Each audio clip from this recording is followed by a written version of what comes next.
All right, we call the order. I think white is on. Call the order at, let me see, 5:37. Moment of silence.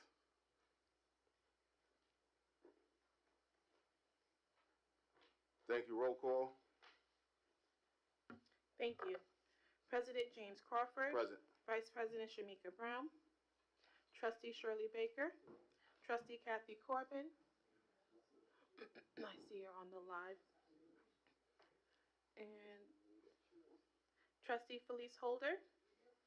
Trustee Gerard Morris. I'm present. Let the record reflect that I'm a depart during the executive session. Got to tend to some business. Okay. And Trustee Letitia Walker. Present. That completes the roll call. Stand for the pledge. I pledge allegiance to the flag of the United States of America and to the republic for which it stands, one nation, under God, indivisible, with liberty and justice for all.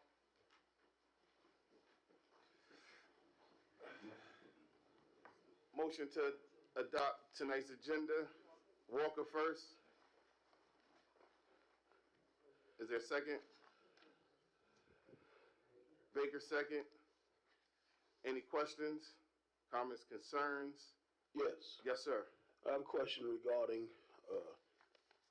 administration number 2. That failed about 2 months ago as a personnel resolution. Administration number 2. Yes. Administration number 2. Oh, I got lined up that way. And it was not worded then in this fashion.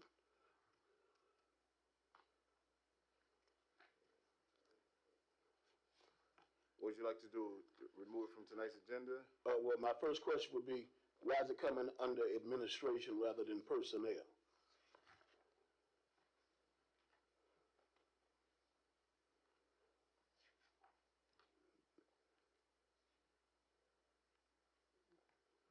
You're right. That should have been under personnel. I agree.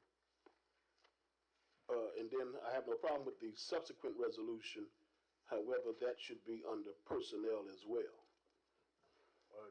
Administration number 3, yes, same story.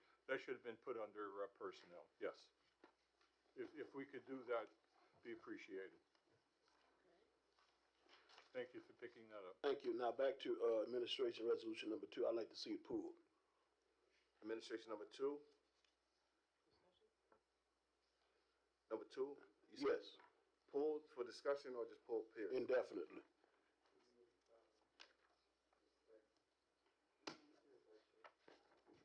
One for polling and one for discussion, Chair. I'm sorry? You have one person, one trustee like to poll and one for discussion. One for pull, one discussion. Yeah, So I'm not opposed to discussing it. there you go. So we discuss for executive session? Okay. Any other questions, concerns for tonight's agenda?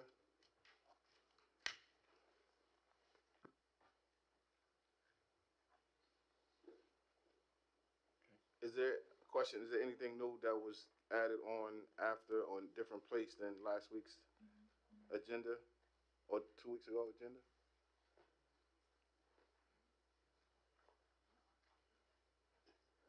Yeah, we have that on the green piece of paper.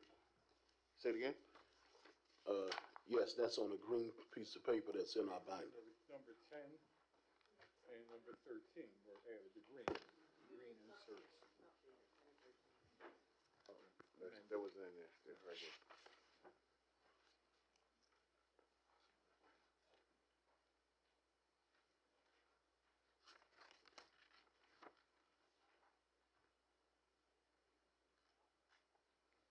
And just for further clarification with those, I had already printed the packets, and then there was just the clerical errors on those, so I printed them on green paper just so that you guys had them for tonight's meeting to, for approval purposes.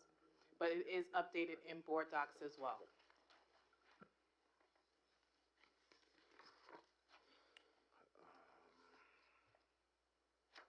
Any other questions, comments,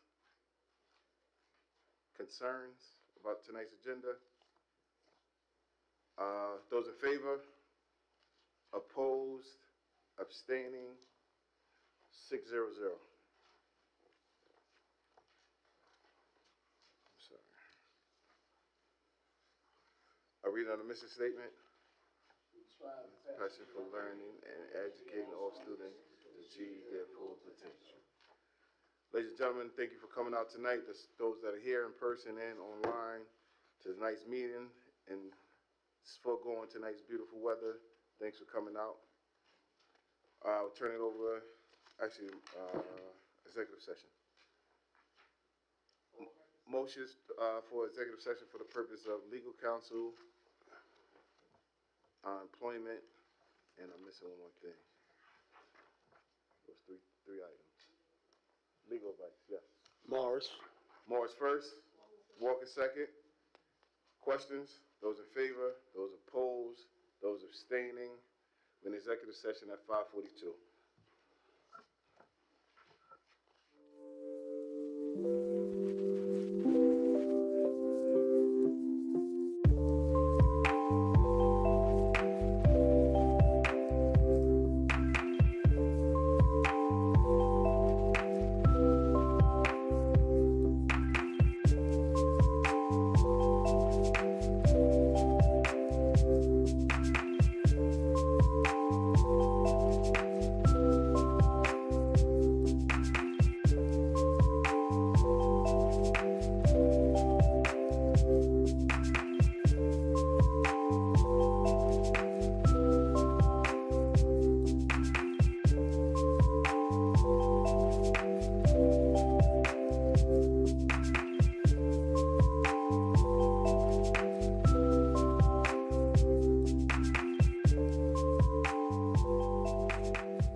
I want to welcome everyone to tonight's meeting. Thanks for coming out.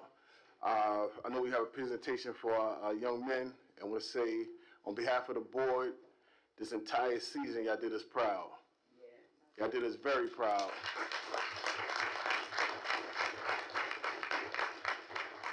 And to the seniors on the team, keep achieving, keep pushing, and we're looking forward to seeing y'all on TV very soon for playing ball. And at this time, we'll turn it over to Dr. Aristine for Okay, presentations. Could I get some help from you too? Okay, let's go to the mic. Okay.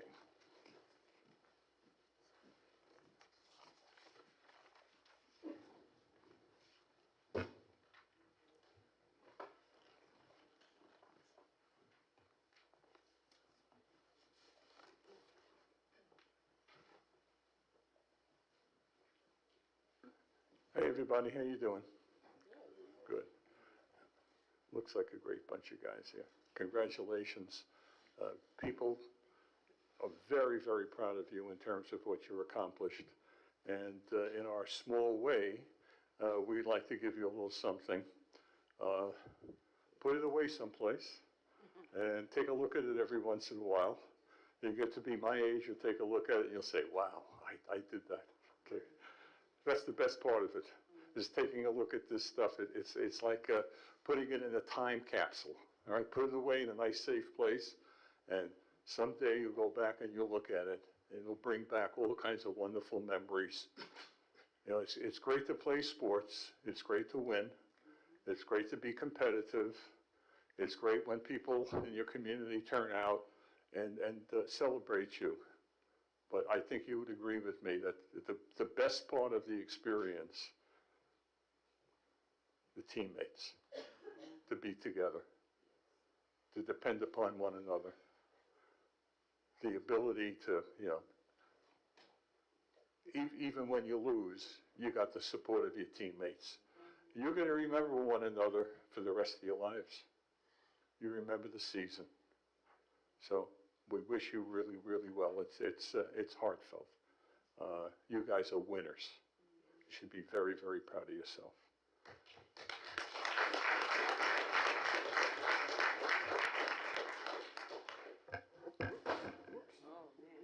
I'm a little clumsy.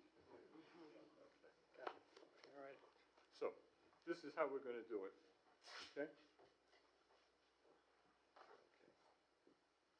Okay. You're going to read the names. All righty.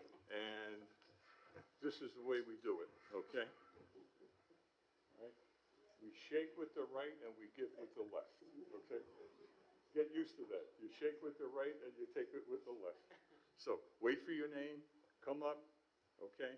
And shake with the right and we'll give with the left. So starting off with our all-conference honors, we have Jaden Matt Curry. He is not here today, but we can still give him a round of applause.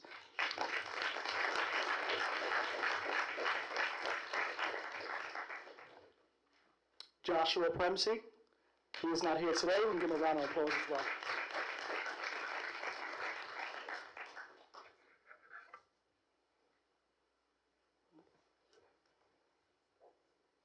Is there someplace? There we go. All conference honors, Jeremiah Willett.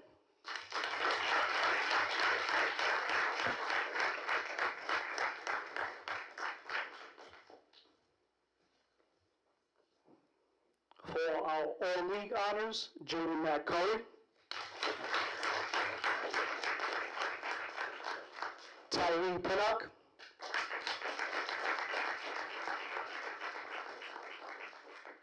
Joshua Premsey.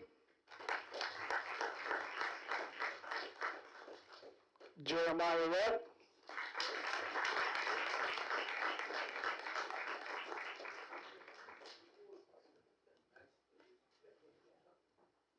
For our Suffolk County Coach of the Year for varsity boys basketball, we have Barry Baker.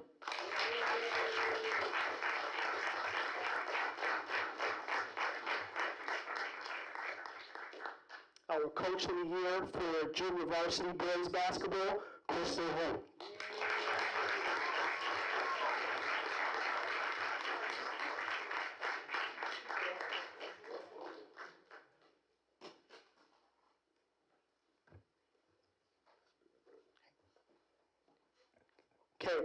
Silas Burke.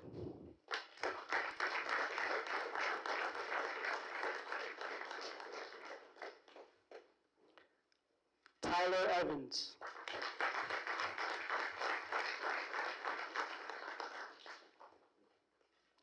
Jalen Fuller.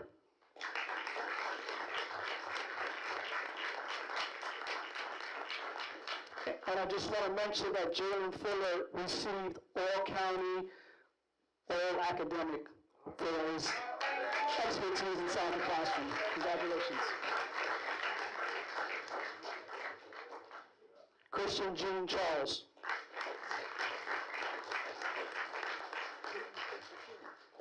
Get him to face the camera. Jaden McCurry.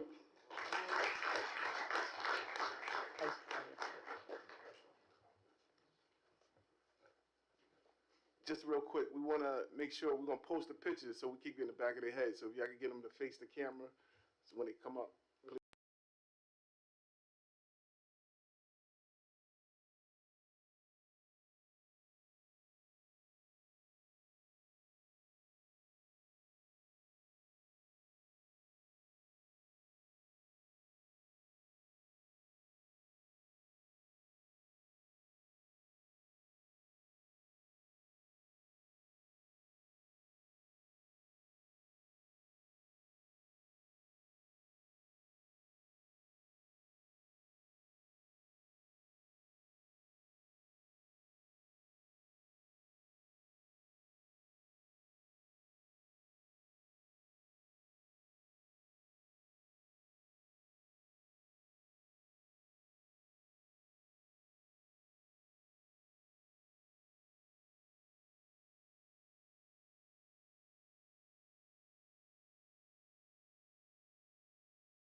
some drums, they get to understand about music and rhythm and organization of sound, and they really get to kind of get a musical experience, right?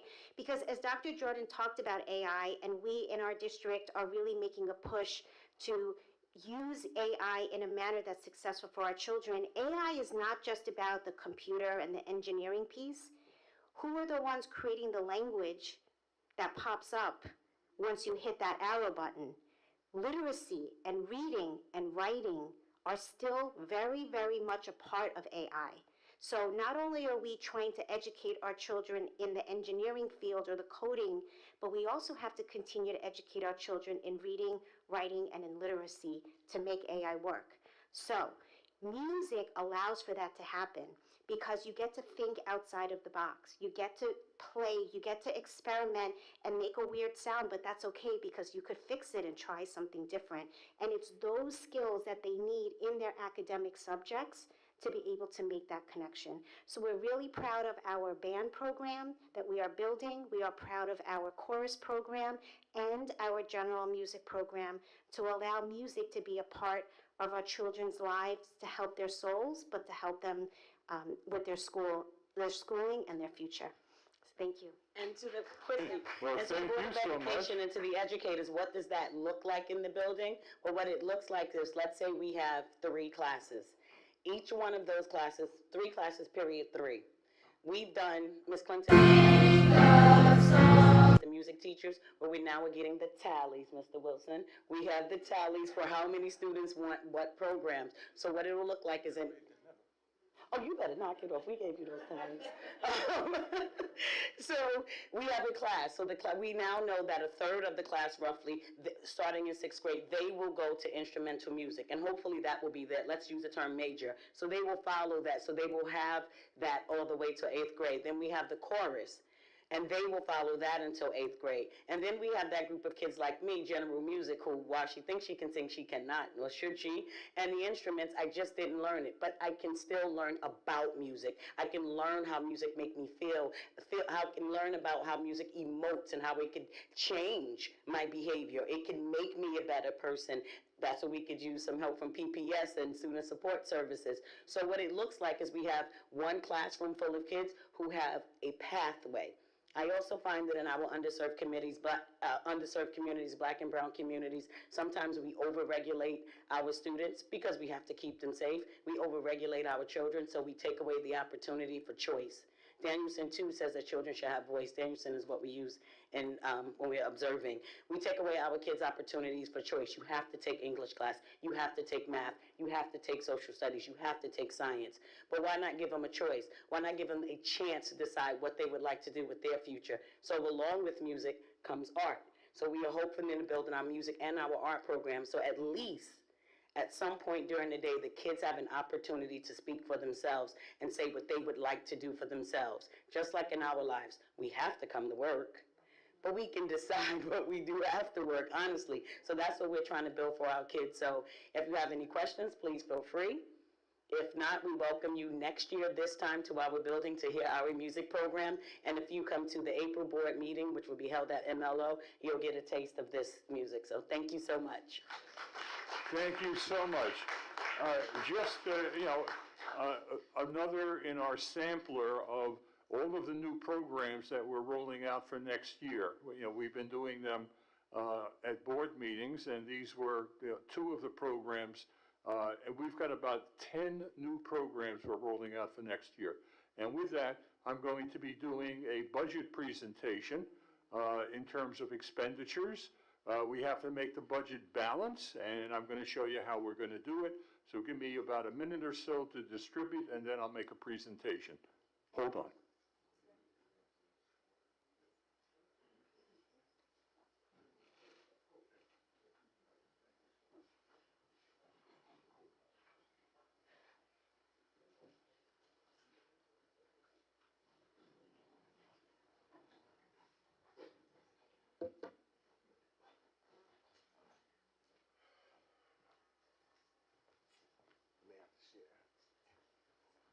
That's for the board, Yeah, for the board. Okay, I assume, yeah. If you have any extra, give them to the public as well. No, this is a new one. This is a new one. Okay. This is a new one. Okay. Okay.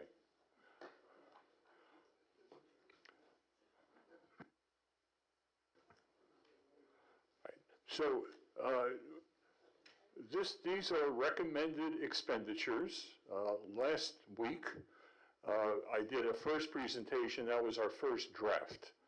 And if you recall, that the revenues were about $3.5 million less than what we intended to spend. So over this last week, we have spent countless hours, and I mean countless, we're probably talking about 3 or 4 hours a day working on the budget, and we now have a balanced budget, and we're going to call this a revised draft. Okay, I'm shooting this way. Good. And I'm going to lay that out to you, and this is going to be a balanced budget for you. On Thursday, tomorrow, we're going to be sharing our budgets where we are in terms of our progress with the State Education Department.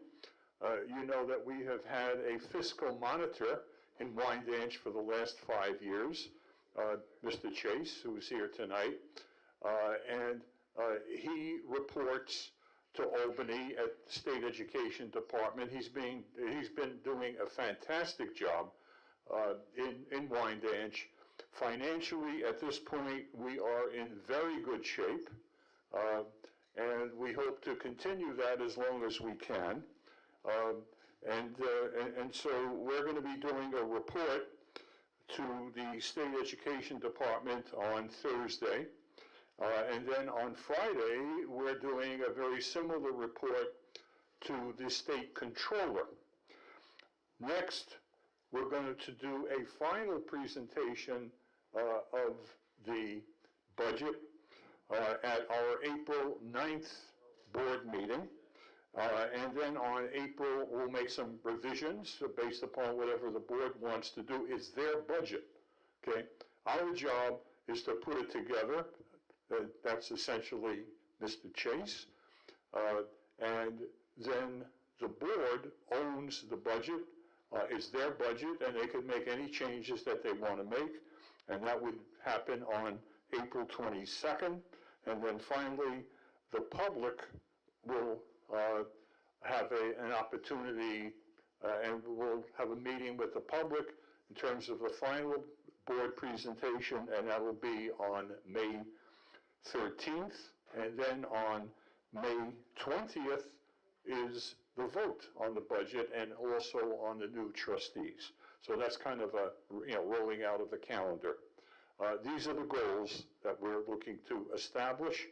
Here's an outline of what you're going to be seeing in a minute. These are the various categories of the expenditures, okay? So this is what I did with my glasses, okay. I have them in different places. Forgive me. Okay. So,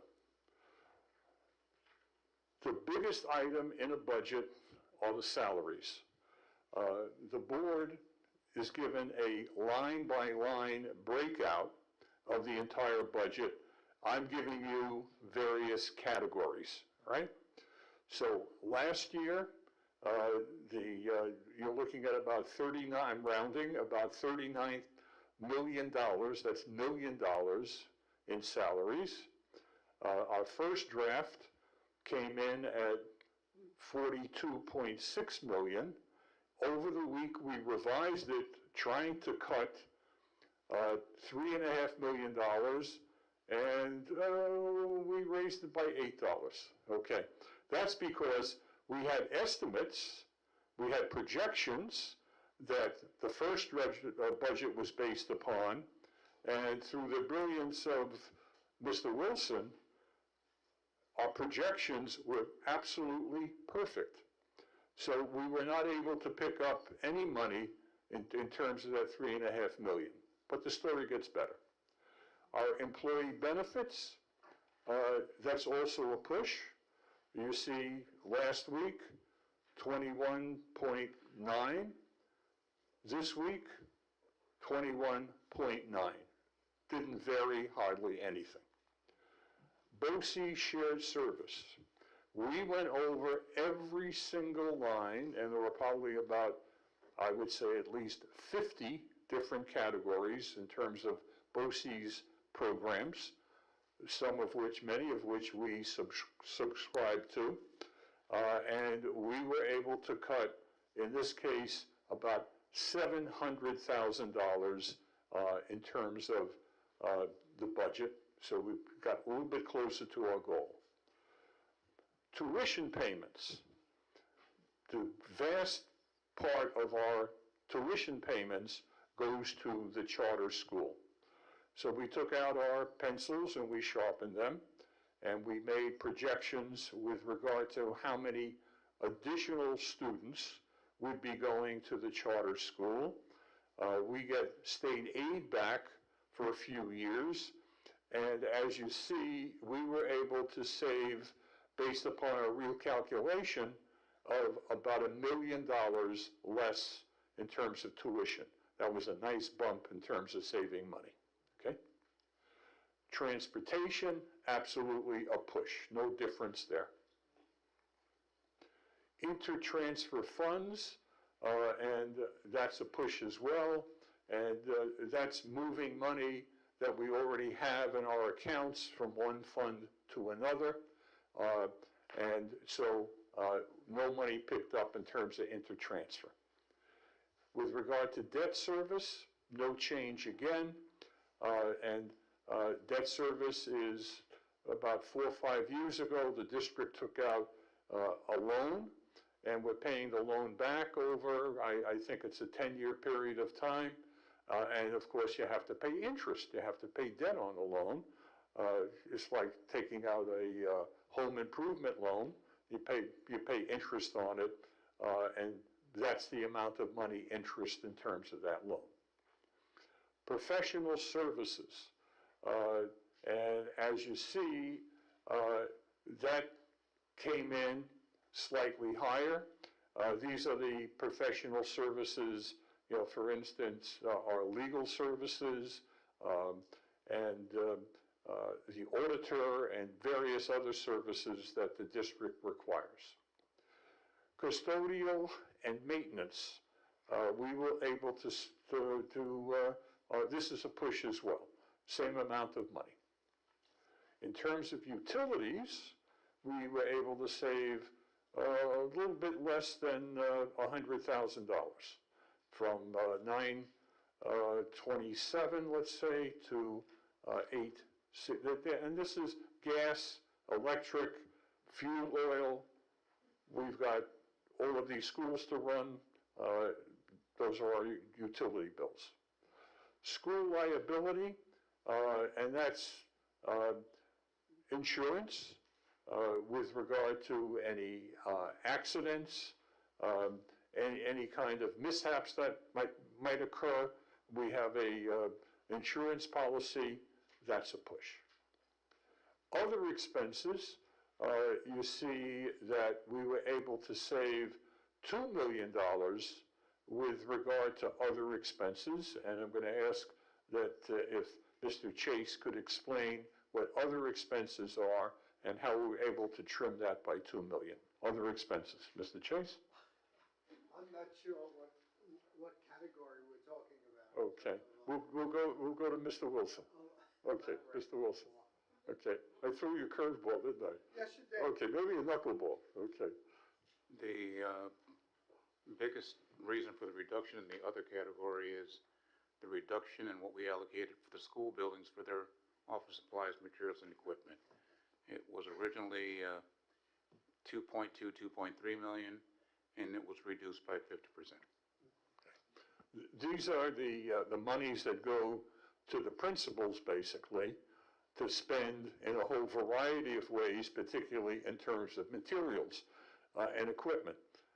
Now, for instance, last summer, Mr. Liddy, who was the band director, he came to me. I had just arrived, and he said, my band, we had a handful of kids. I forget how many, maybe 15 or 20 kids in the band. And he said, I now have 75 kids in the band, and we don't have instruments for them. So we went to the high school principal and said, you've got a supply budget. Buy the instruments out of your supply budget. We just talked to you, Dr. Darby just talked to you about a band program. We're probably going to need some equipment for the band program. That's going to come out of this other fund.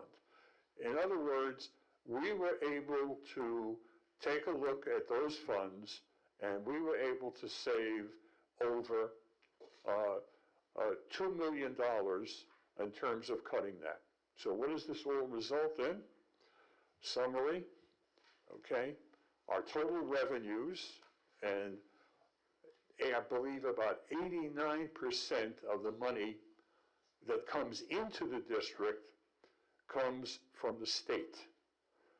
About 10% comes from your tax revenues, your tax levy. And so we're going to bring in about $121 million. This is for next year's budget. And now take a look at the revised expenses, 121.2. Our budget is now balanced. Okay? Now, the board may take a look at the budget line by line if they wish, and it's their discretion, and make recommendations as to whatever adjustments they would like to see. But when it's all said and done, it's going to have to come to 121.2. We need a balanced budget. And that will happen at the next month's meeting, which I indicated to you would be on April 9th. And then finally, the final budget will be accepted. I would guess that we're very, very close in terms of our expenditures. We probably put in, I would say, beginning in January sometime, we probably put in at least 5 to 10 hours a week working on this budget. I think I would be safe to say it probably has been the most in-depth study, scrutiny, examination of the budget that any of us up here have ever seen. We took a look at virtually every single penny being spent and tried to be as frugal as we possibly could. This will represent, in terms of the revenues and the local taxation, a 1% increase in your taxes, okay? Which is pretty much absolutely minimum. So with that in mind, we open it up for questions and discussion from the board. And then I would hope that President Crawford will open it up for any questions that the public might have as well. Mr. Crawford, any discussion? Any discussion, questions, concerns? Just a brief question, Dr. Larry and others, thank you for submitting a balanced budget draft. We are really grateful to you.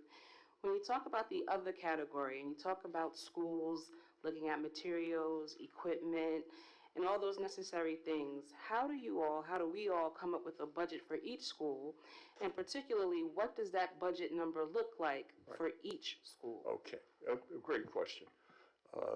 Fortunately, I have the answer, okay? All right. Each school has been allotted a certain amount of budget for all of these various supplies because the schools need supplies in order to operate. It's based upon the enrollment of the schools. High schools, the operations are much more complex and costly, et cetera, et cetera. So what we did was we took a look at what has been allocated this year, and then we took a look now, here we are, it's the middle of March. And so we took a look at how much has been spent from each of those budgets, and by taking a look at that, they've spent, at this point in time, about 40% of what was allocated to them across the board. We did those calculations. And we then said, you know what? We could cut 50% of what, and our population is shrinking. Okay, we're going to lose additional students because 2 new grade levels will be opening at the charter school, and students will be leaving our district and going over to the charter school. So we took that prediction. So based upon that, we're very confident that there'll be enough money in terms of this other fund that will not hurt the operation of the schools. That's the answer. You're welcome. Board members, any other questions? Just a question in terms of, you mentioned the charter school. Now, in between now and the potential vote on a budget by the community, if there's a shift in numbers, would that affect the balancing of the budget? When you say the shift in other numbers, explain, please. If they, within now we vote on the budget, there's a high enrollment of students that transfer to the charter school from the district. Yeah. If there's a higher enrollment than what's expected, if it's significant, and I think we got a pretty, there's a pattern at this point in terms of how many students we eventually lose to the charter school. Each grade level, in terms of their charter, is given a maximum number of students that can go by grade level. So let's say next year, I believe they're opening up, what is it, somebody help me out, the 5th grade and the 7th grade, is that correct? Okay, I got it right. They're opening up the 5th grade and the 7th grade. So let's make believe that the capacity would be 200 students apiece. That's the maximum that they could hold. We have been they've been averaging, reaching 70% of their capacity. So we've got a number of data points that give us a pretty good prediction. What's interesting is that over the course of the year, students, and I'm not saying big numbers, but I'm saying, you could count them on more than 10 digits, have been returning to the public schools. We had one yesterday, we just found out. And we probably have 2 or 3 every week. So those numbers fluctuate. And we pay the charter school on a monthly basis. So each month, a different amount of money goes over there. On the average, the tuition is about, next year will be about $22,500 per student. That comes out of our budget, okay, for tuition. That's what reflects in our expenditures in terms of the charter school. We're pretty confident that what we have budgeted will pay for it based upon the projections. We don't know what the number is, but it will pay for it should pay for the charter school. The numbers we have in terms of the revenue, the money coming in from the state, at this point is also an estimate because the legislature has not acted upon it. The governor provided to us her estimate of the budget, but the legislature has to vote on it, and it's always a different number. We won't know that at least until April 1st. They're supposed to have that done by April 1st. They seldom have it done by April 1st. So a lot of the work that we do is based upon our best guesses. And I think that our best guesses have been very, very good. So that's kind of a long answer, but I think it gives you a better in-depth understanding of it. So thank you for the question. Thank you. Any other questions from the board? I will turn it over to the community if there's questions in regards to the budget.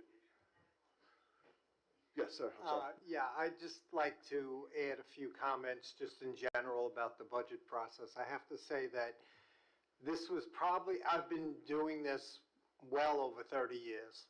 And this is probably the most intensive budgeting process I've ever experienced. And that's a good thing. You know, Mr. Wilson's a taskmaster, to say the least. And, you know, he makes everybody go through process of justifying the expenditures, justifying number of staff, the number of sections that are needed, and so forth. And it really was, I don't know how many hours we've spent, a tremendous number of hours spent on this. When I first walked in the door here, what was happening is that there was no involvement by the principals, by the schools, the administrators. The budget was made up by just adding 3% to last year's budget, which is, you know, a mechanical and quite honestly a lazy way to do it. It's evolved quite a bit. It started evolving a few years ago,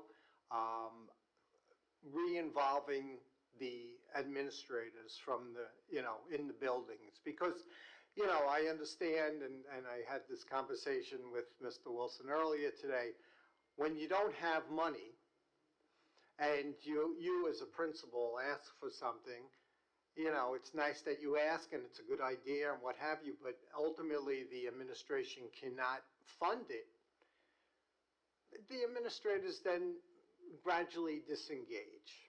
You know, it's like, hey, I have this suggestion, I have that suggestion, but it's not honored. And the reason it's not honored is because money is tight. We've, you know, been able to evolve in that, and then we have certainly a much better financial situation as it is now. The principals during the last few years, and especially this year, have been very involved. I think some of them walk out of here shell-shocked from the experience. But it's worked out very well, and, you know, I can assure you that the district, meaning the administration, has gone through every step of looking at sections and, you know, who's certified to teach what, and making sure that we have what's necessary, that we don't have too much, that we don't have class sizes where we have a half a dozen kids in them. And, you know, that's been the way that the district's been able this year to propose for next year, that we add such things as, you know, band and chorus in the middle school, other programs that are being added. So, you know, all in all, the shift in terms of staff, the reduction is minor. But I think the district's looking to now be able to open up additional programs that haven't been here for a number of years. And certainly that's a good thing, getting the district, you know, back on track. So I just wanted to add what my experience was this year with this group of administrators. Thank you so much. And I have to say that Al was a very active participant around that table as well. And having two of these guys, they are between them, they've got at least 60 years of experience in terms of fiscal operations of schools. It was a pleasure working with them, okay? And I could assure you, we have been so vigilant in terms of developing this budget. We virtually looked at every single budget line, and I can assure you. So, Mr. Crawford, anything else? Nope, that's, We have another question. Yes, sir. Yes, so my question is, you mentioned that just about every week students come from Yeah. the Charter school. charter school, come back. Right. Yeah. Right. And you also said that payments are made to the charter school on a monthly basis. Right. So for a student who comes back, We stopped paying for them. Okay, we stopped paying for that student. that was my question. Yeah, we stopped paying. No, we don't keep paying for the student. We stopped paying for the student. So they don't bill us for that student at that point where he comes back. Okay, and we also have students who go into the school also, I have to say. They go back and forth. But our experience is that more have been coming back than have been leaving. So the net has been, so all I'm saying is it's fluid, and no, we're not paying for no-shows, okay? Our bookkeeping is, we're keeping up with it, okay? Thank you for the question. Any other questions? If not, thank you very much for the opportunity, and thank you to the board. Thank you, Dr. Aristine, and your team.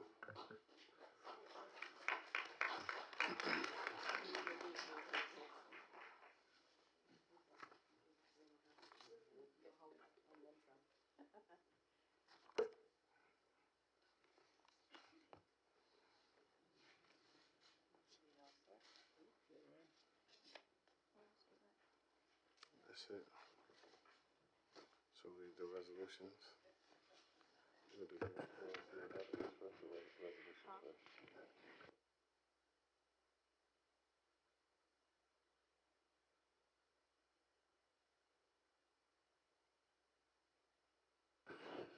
So I'm here receiving delegates.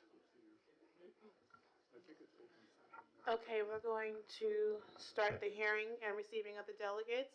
As I call each name, you'll just go up to the podium. You'll have 3 minutes to speak. The first person on my list is Melissa Skeen.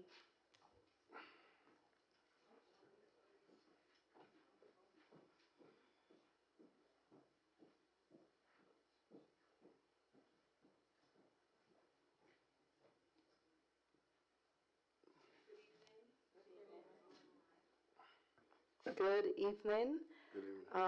We are here because we saw that there's another posting for principal at MLO, and we are not sure why. But we would like to ask the superintendent if you would be able to put back a recommendation for Dr. Darby. And we would like to ask the board if you could please do a reconsideration vote to put Dr. Darby as our permanent principal at MLO. She came in for the first set of interviews. She did the process, and she continues up to now to do the job, and she's doing a well job. I remember her coming over for her interviews. She was so nervous when she was coming over. This is real for her. It is not a joke. Since some time has passed, actually 6.5 months, I am sure that you are still hearing about the results of change in our building. I am hoping that all of you will be willing, or at least one more of you will be willing to prove to us that you want the best for our school as much as we do. Prove to us that your heart and good intentions are focused on what is best for our students. Assigning Dr. Darby to MLO's permanent principal would be evidence of that. Dr. Darby is in the best interest of our students.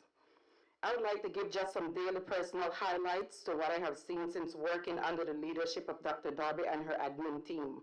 Let's start with the energy, positivity, and her sense of humor that she brings with her every morning when she walks in the door.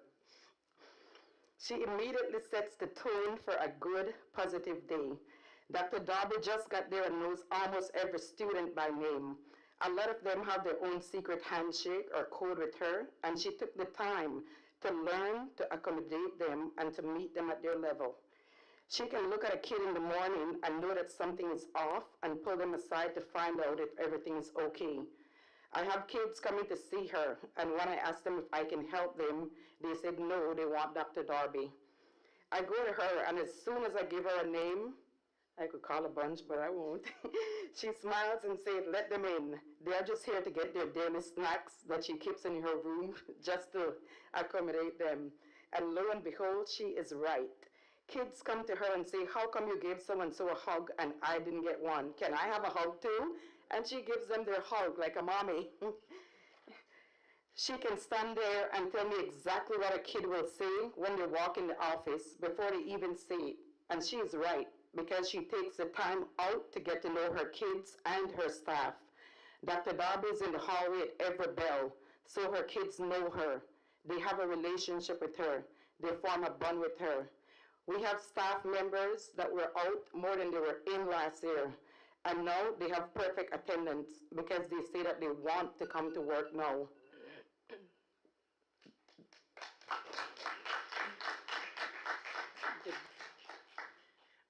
The next person on the list is Kenneth. If I could address, I I just need one. are you on the list? Yes. Yes, that's Okay, what I you was can, saying. you can have your 3 minutes. We have sorry, I did that part already. The atmosphere, we have staff members that were out more than they were in last year, and know they have perfect attendance because they say that they want to come to work now. The atmosphere is completely turned around from what it was. Staff members are coming to work and participating in events. During class time, the hallways are dead quiet, which is something we are not used to. We are all just in better spirits. We want to be a part of this team. Dr. Darby has been attending all of the many budget meetings for the next school year, and is an essential part of her planning. In her absence at these budget meetings and the planning meetings, the building still runs smoothly because the expectations have been set. Dr. Darby actually has 2 teachers in this district that were her past students, one right at MLO and one at the high school. That should be a testament in itself. Therefore, even though Dr. Darby is doing a phenomenal job, this is like a relationship. No girl wants to be in a relationship, put it in all the work, time, effort, commitment, and raising your kids, and stay in girlfriend status. She wants to feel She wants to feel that you see her, you appreciate the work she is doing, you support her, and she is worth it. We need to make this official and put a ring on it. Yeah. Yeah. Had to. We have had way too many relationships before that did not work out. We all want her as her permanent principal at MLO. So I have a question I'd like to ask the board. What do we need to do to have you guys pass a yes vote for us? And is there a reason why you are not voting her in? Anyone would like to answer?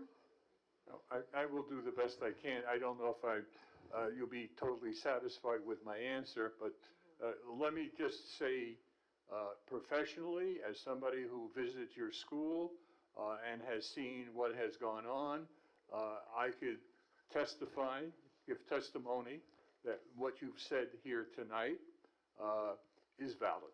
I say that, okay? In all honesty, I have to say that professionally.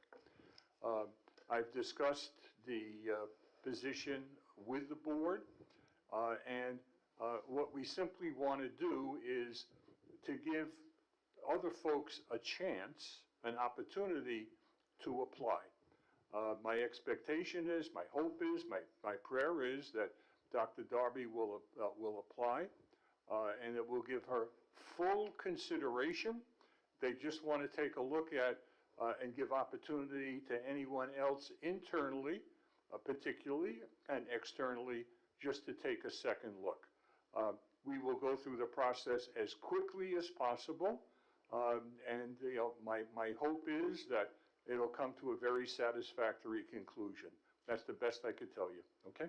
All right, thank you. Because I've seen the 4 that's there now, and none of them have SBL or SDL, so I think we're looking good. If we could get one of you just to be on the same page with us, come to our school. Just see how it is. Well, Ms. Brown, you're new, so you haven't been to a building to see what it was before, but you guys know, and I would really like you to be a part of the change we are doing at MLO. Thank you.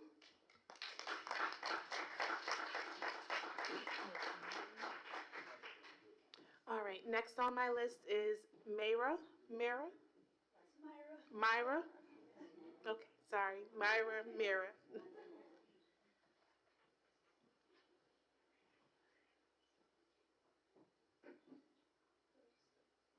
Just hit the button to make sure it's red. There you go. Okay, sorry, I've never done this. Public speaking is not my best, so I apologize for any stutters and mispronunciations. Sorry. So I'm here today. This is not comfortable for me, and I'm willing to be uncomfortable and be in front of people to speak about and echo what Ms. Skeena said about Dr. Darby. As a former social worker at the MLO, I want to express how great of a job I've seen Dr. Darby do.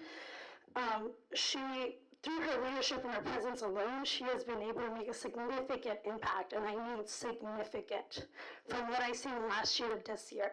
Her investment in social emotional learning and the well-being of students has been impactful and significant.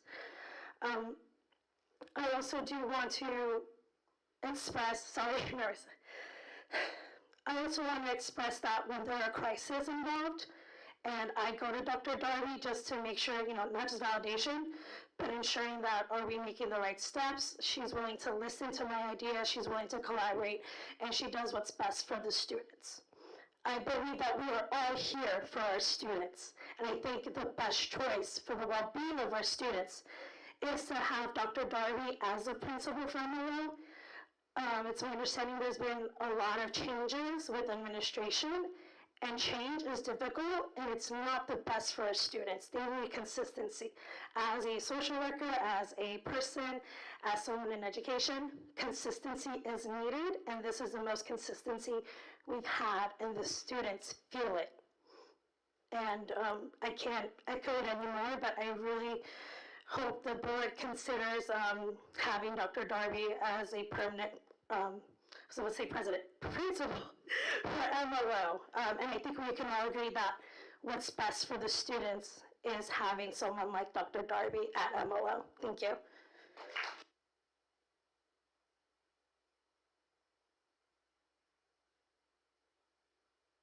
Next is Trudy Williams.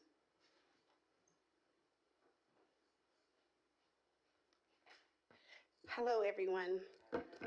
I really feel that 3 minutes is not even for the time for me to express. Ms. Skeen had expressed it. I'm here for Dr. Darby. I just want to say thank you. From what I heard from Ms. Skeen, she took all the words out of my mouth. So being actually at MLO's second year, I would say it would be a pleasure with the community as well as staff and as you board members, please vote her in because she is doing a tremendous job. I'm a teacher's assistant. I'm in 791. Everybody knows that's a challenge. And she works with me hand in hand. Anything that I need, anything that staff needs, we are all on board. Please, don't forget, vote for Dr. Darby. I know you got other candidates. I'm not the one applying. I like being a teacher assistant. Thank you. Have a great evening. Everyone get home safe. God bless.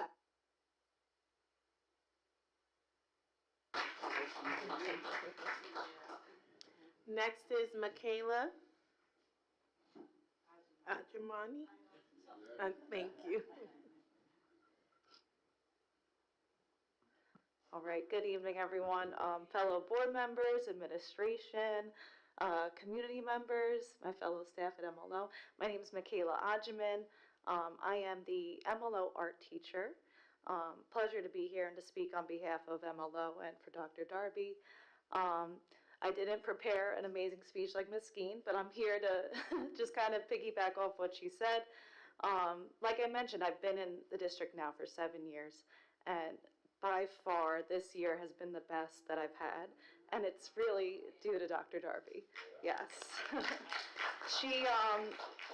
She supports her staff, but most importantly, she's student focused, and because she's student focused, it trickles down to everyone in the building, and you can just see the change in the students' behavior, their confidence, their excitement to come to school and get involved in all the programs that we're offering.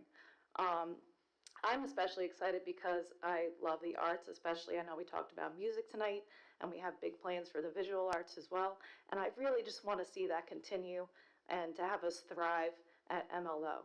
And I'll just say, I'll end with a quote from Maya Angelou. I've learned that people will forget what you said, people will forget what you did, but people will never forget how you make them feel. She makes us feel good, and we want to keep her at MLO. Thank you.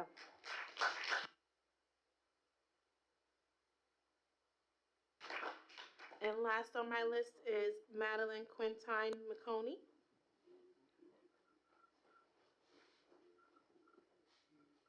Good evening, boys, and good evening, everyone. I am blessed to be here tonight to speak on behalf of Dr. Darby. What a wonderful woman, and what a wonderful topic that we're speaking about tonight in the month of March for Women's History Month. She's to be celebrated. I don't understand, since she's been here since September, why she has to be interviewed again. I heard your explanation, Dr. Ernestine, but why? She successfully interviewed. Why again? The school has improved 100, I'll say 150%. Why? There is no need to reopen an interview process.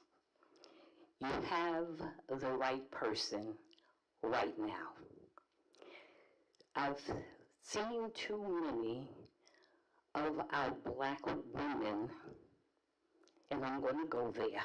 I'm sorry. No, I'm not sorry. Too many black women be passed over, put over to the side, and not look at the representation of what they do in their job, and that we always got to do more than what we already have done. She's done a magnificent job, and I don't see why we have to go there. So again, I ask, why? She did an excellent presentation, you and your staff member, tonight on developing a brand new music initiative. Are we talking about the same woman? I digress. So the last time I seen the middle school, it was kind of in a little shambles. And recently, in record time, the school has significantly improved. And why was she have not been appointed at this time? These children cannot afford any more upset. Our scholars deserve the best. She's there. So why? What's the reason? She already interviewed. Let's give this process a chance to work. I am so tired of trying to give explanations to community, parents, friends, neighbors. Tired of it. We shouldn't have to do that. We shouldn't have to always give an excuse because something may have went wrong somewhere or somebody didn't do something that they were supposed to do. Let's get it right this time. She deserves that. Thank you.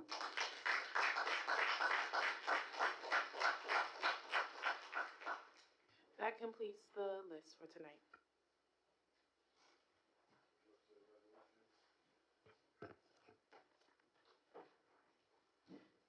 A motion to block vote resolutions excluding personnel 10. What's the other ones Rod had? I think it was just 10. Which is that one? Yes, ma'am. Right, that's 10. We had, in the beginning, had the ones walked in moved to personnel, not in administration. That was 10B10 and 10B13. These walked in. Point of information, Chair. Yes, ma'am. Wouldn't that be administration 2? That should be moved from administration to personnel, and then the walk-ins would be 10B.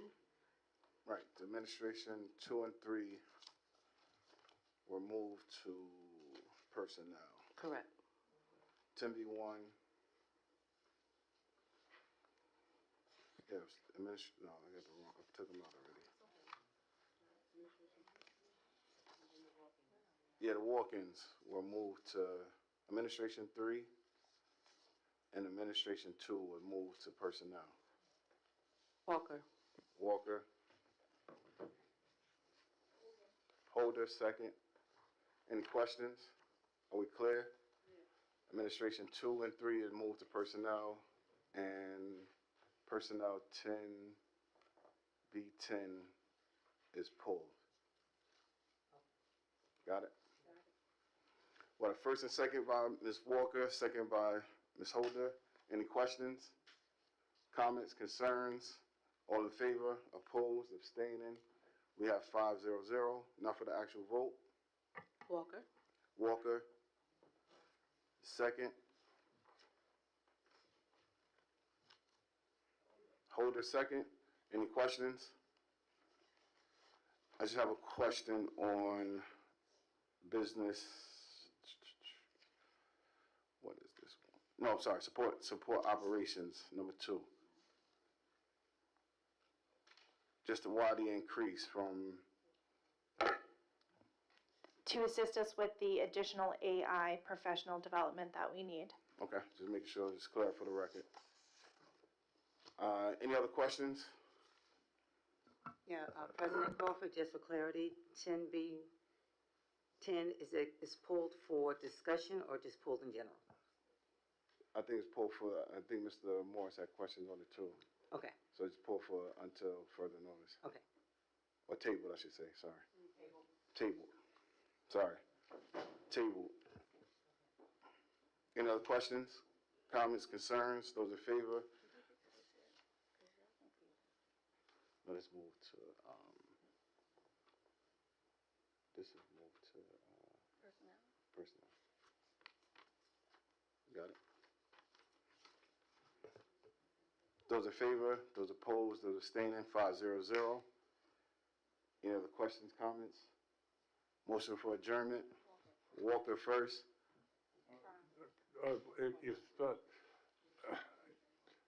If I could ask the board to go into executive session for about 5 minutes. There's one other, I would like to request the board's attention to something for about 5 minutes, executive session, if I could request that. Just a point of information, Dr. Larry, for the purpose of discussing a legal matter, a personnel matter? This would be a personnel matter. Motion for executive session for personnel matter. Walker first, Brown second. Any questions, comments, concerns? Those in favor, opposed, abstaining? In executive session at 8:47. I can promise you 5 minutes. Okay. Clock start.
you.